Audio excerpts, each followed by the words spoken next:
without a moment's notice. He heard that something rumbling, and there on he can see the mud coming. Homes crumbled to pieces. In a few seconds, all the houses were gone already, were covered already. Lives shattered. I cannot comprehend. How could this happen? This is a KHNL News 8 special report. Mission of Aloha, Philippine Relief. A massive torrent of mud swept over the village of Ginsaogan in the province of South Leyte on February 17th. Almost 1,000 people, nearly the entire village, were buried alive in minutes. Only 20 were found alive. You see by the river, and you can see the mud. Half of the river is covered with the mud. So the mud caught up to him. It was coming so fast. Yeah, it's coming too fast. As the hours turned into days, the rescue turned into a recovery. Here in Hawaii, the close-knit Filipino community immediately rallied to help, raising almost $30,000. They donated that to the Aloha Medical Mission, whose volunteer staff flew over to help the victims. We followed along to document this mission of Aloha, bringing relief to the Philippines. Several times during the show, you'll see a number to call on our screen if you'd like to make a donation to the not-for-profit group Aloha Medical Mission. Well, it was to help the people that were impacted by this landslide.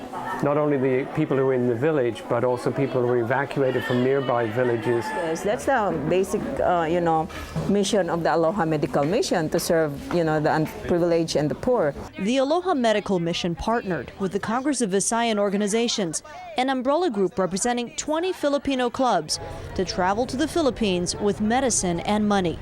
The 36-hour journey began with flights from Honolulu to Japan to Manila.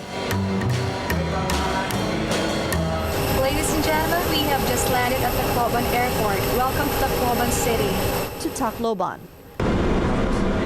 Then we drove 6 hours to our final destination, St. Bernard, which 20 mudslide survivors and 6,200 others evacuated for their safety now call home in refugee camps like this one. This house is an evacuation center, and it's here that the youngest and the oldest survivor of the mudslide are living. Here's their story. 73-year-old Arsinia Bulasco, the oldest person pulled from the mud, was home alone washing clothes when it happened. I heard a loud sound coming from the avalanche coming towards me. The force of the rocks pushed me, the mud buried me up to my neck. In a few seconds, all the houses were covered. I looked up and there were birds flying over, so many birds flying in the sky. Then the rescuers saved me. I feel really sad looking at the place where my house was, completely covered with mud. I'm alone and lonely. My daughter and her 4 children were killed in the avalanche. My son-in-law was working in the rice fields. When he saw the rocks come, he wanted to save his family, but he couldn't get there. He climbed a coconut tree and lived. Meanwhile, 23-year-old Anthony Insol Sr. was also working the rice fields. I was in the mountain working at the abaca plantation.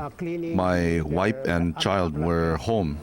The mud pushed them out of the house 1 kilometer. The baby was buried to his neck for 2 hours until my neighbor found the baby and carried him to a rice paddy. When father and son were reunited, it was, he says, a miracle. I could not believe my baby was alive. 1.5-year-old Anthony Jr. is the youngest survivor of the disaster. His mother, Mira, died. Anthony Sr. sets aside his grief and finds a reason to live in his child's eyes.